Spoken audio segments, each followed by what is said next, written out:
Chapter 25. There was a doctor in the town of Greenlake 110 years ago. His name was Dr. Hawthorne, and whenever people got sick they would go see Doc Hawthorne, but they would also see Sam, the onion man.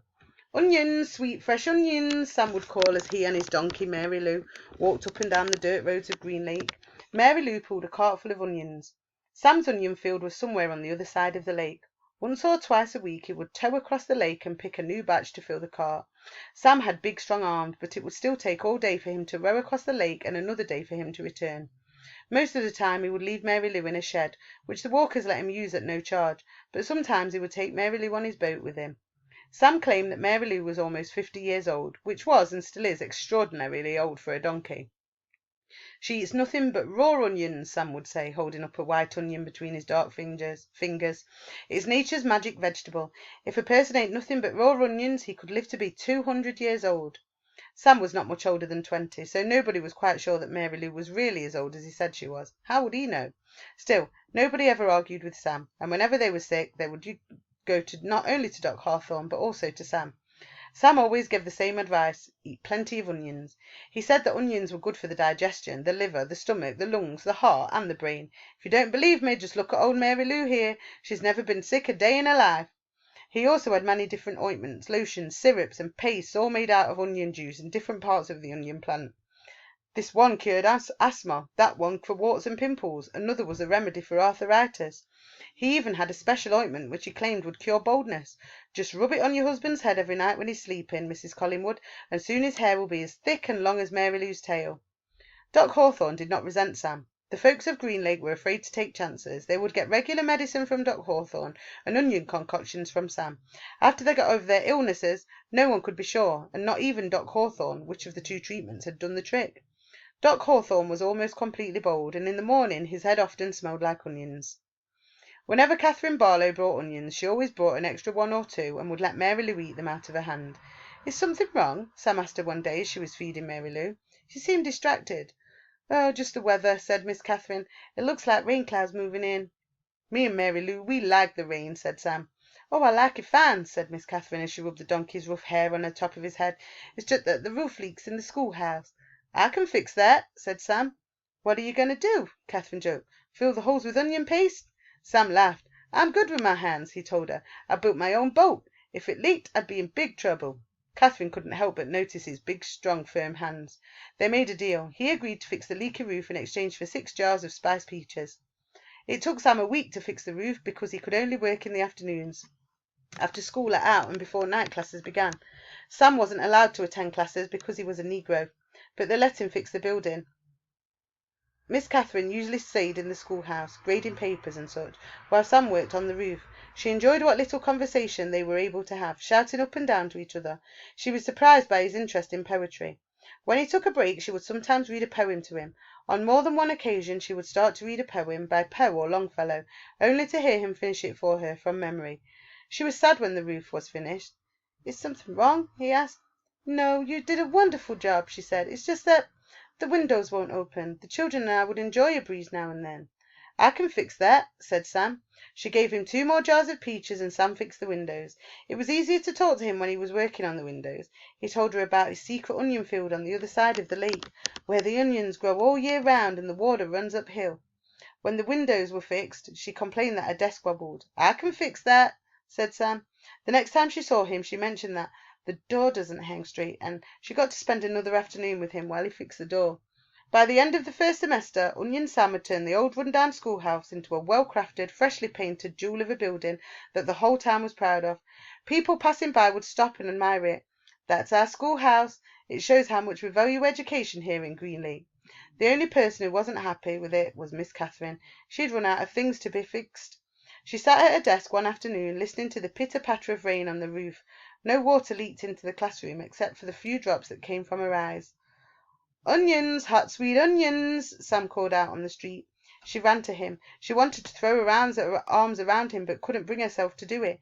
Instead, she hugged Mary Lou's neck. "Is something wrong?" he asked her. "Oh, Sam," she said, "my heart is breaking." "I can fix that," said Sam. She turned to him. He took hold of both her hands and kissed her. Because of the rain there was nobody else on the street. Even if there was, Catherine and Sam wouldn't have noticed. They were lost in their own world. At that moment, however, Hattie Parker stepped out of the general store. They didn't see her, but she saw them. She pointed her quivering finger in their direction and whispered, "God will punish you." Chapter 26. There were no telephones, but word spread quickly through the small town. By the end of the day, everyone in Green Lake had heard that the school teacher had kissed the onion picker. Not one child showed up for school the next morning. Miss Catherine sat alone in the classroom and wondered if she had lost track of a day of the week. Perhaps it was Saturday. It wouldn't have surprised her. Her brain and her heart had been spinning ever since Sam kissed her. She heard a noise outside the door. Then suddenly a mob of men and women came storming into the school building. They were led by Trout Walker. "There she is!" Trout shouted. "The devil woman!" The mob was turning over desks and ripping down bulletin boards. "She's been poisoning your children's brains with books," Trout declared. They began piling all the books in the centre of the room. "Think about what you're doing!" cried Miss Catherine. Someone made a grab for her, tearing her dress, but she managed to get out of the building. She ran to the sheriff's office. The sheriff had his feet upon his desk and was drinking from a bottle of whiskey. "Morning, Miss Catherine," he said. "They're destroying the schoolhouse," she said, gasping for breath. "They'll burn it to the ground if someone doesn't stop them." "Just calm your pretty self down a second," the sheriff said in a slow drawl, "and tell me what you're talking about." He got up from his desk and walked over to her. "Trout Walker has—" "Now, don't go saying nothing bad about Charles Walker," said the sheriff. "We don't have much time," urged Catherine. "You've got to stop them." "You're sure pretty," said the sheriff. Miss Catherine stared at him in horror. "Kiss me," said the sheriff. She slapped him across the face. He laughed. "You kissed the onion picker. Why won't you kiss me?" She tried to slap him again, but he caught her by the hand. She tried to wiggle free. "You're drunk," she yelled. "I always get drunk before a hanging." "A hanging? Who?" "It's against the law for a Negro to kiss a white woman." "Well, then you'll have to hang me too," said Catherine, "because I kissed him back." "It ain't against the law for you to kiss him," the sheriff explained, "just for him to kiss you." "We're all equal under the eyes of God," she declared. The sheriff laughed. "Then if Sam and I are equal, why won't you kiss me?" He laughed again. "I'll make you a deal. One sweet kiss and I won't hang your boyfriend. I'll just run him out of town." Miss Catherine jerked her hand free. As she hurried to the door, she heard the sheriff say, "The law will punish Sam and God will punish you." She stepped back into the street and saw smoke rising from the schoolhouse. She ran down to the lakefront where Sam was hitching Mary Lou to the onion cart. "Thank God I found you," she sighed, hugging him. "We've got to get out of here now." "What?" "Someone must have seen us kissing yesterday," she said. "They set fire to the schoolhouse. The sheriff says he's going to hang you."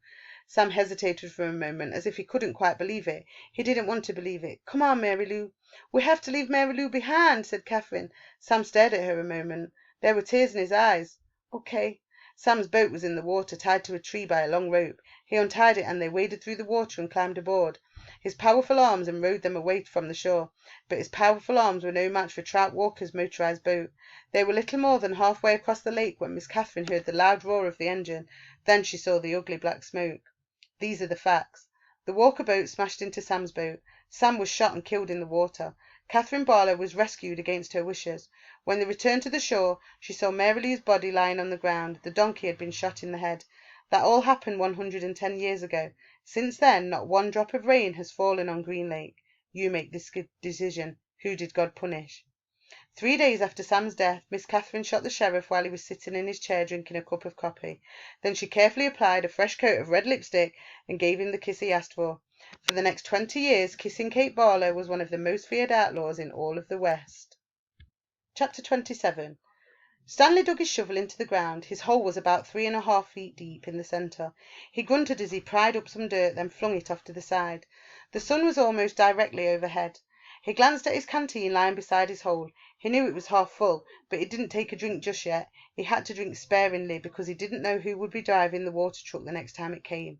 3 days had passed since the warden had scratched Mr. Sir. Every time Mr. Sir delivered water, he poured Stanley straight onto the ground. Fortunately, Mr. Pendanski delivered the water more often than Mr. Sir.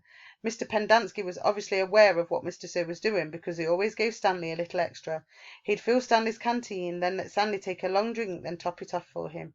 It helped too that Zero was digging some of Stanley's hole for him, although, as Stanley had expected, the other boys didn't like to see Stanley sitting around while they were working. They'd say things like, "Who died and made you king?" or "It must be nice to have your own personal slave." When he tried pointing out that he was the one who took the blame for the sunflower seeds, the other boys said it was his fault because he was the one who spilled them. "I risked my life for those seeds," Magnet had said, "and all I got was one lousy handful." Stanley had also tried to explain that he needed to save his energy so he could teach Zero how to read, but the other boys just mocked him. "Same old story, ain't it, Armpit?" X-Ray had said. "The white boy sits around while the black boy does all the work. Ain't that right, Caveman?" "No, that's not right," Stanley replied. "No, it ain't," X-Ray agreed. "It ain't right at all." Stanley dug out another shovelful of dirt. He knew X-Ray wouldn't have been talking like that if he was the only one teaching Zero to read. Then X-Ray would be talking about how important it was that he got his rest, right? So he could be a better teacher, right? And that was true. He did need to save his strength so he could be a better teacher. Although Zero was a quick learner, sometimes, in fact, Stanley hoped the warden was watching them with the secret cameras and microphones so she'd know that Zero wasn't as stupid as everyone thought. From across the lake he could see the approaching dust cloud. He took a drink from his canteen, then waited to see who was driving the truck. The swelling on Mr. Sir's face had gone down, but it was still a little puffy. There had been 3 scratch marks down his cheek. 2 of the marks had faded, but the middle scratch must have been the deepest because it still remained. It was a jagged purple line running from below his eye to below his mouth, like a tattoo of a scar. Stanley waited in line, then handed him his canteen. Mr. Sir held it up to his ear and shook it. He smiled at the swishing sound. Stanley hoped he wouldn't dump it out. To his surprise, Mr. Sir held the canteen under the stream of water and filled it. "Wait here," he said. Still holding Stanley's canteen, Mr. Sir walked past him, then went round the side of the truck and into the cab, where he couldn't be seen. "What's he doing in there?" asked Zero. "I wish I knew," said Stanley. A short while later Mr. Sir came out of the truck and handed Stanley his canteen. It was still full. "Thank you, Mr. Sir." Mr. Sir smiled at him. "What are you waiting for?" he asked. "Drink up." He popped some sunflower seeds into his mouth, chewed and spit out the shells. Stanley was afraid to drink it. He hated to think of what land of vile substance Mr. Sir might have put in it. He brought the canteen back to his hole. For a long time he left it beside his hole as he continued to dig. Then, when he was so thirsty that he could hardly stand it any more, he unscrewed the cap, turned the canteen over, and poured it all out into the dirt. He was afraid that if he'd waited another second he might have taken a drink. After Stanley taught Zero the final 6 letters of the alphabet, he taught him to write his name. Capital Z-E-R-O. Zero wrote the letters as Stanley said them. "Zero," he said, looking at his piece of paper. His smile was too big for his face. Stanley watched him write it over and over again. 0, 0, 0, 0, 0, 0, 0. In a way it made him sad. He couldn't help but think that 100 times 0 was still nothing. "You know that's not my real name," Zero said as they headed to the rec room for dinner. "Well, yeah," Stanley said. "I guess I knew that." He had never really been sure. "Everyone's always called me Zero, even before I came here." "Oh, okay." "My real name's Hector." "Hector?" Stanley replied. "Hector Zeroni.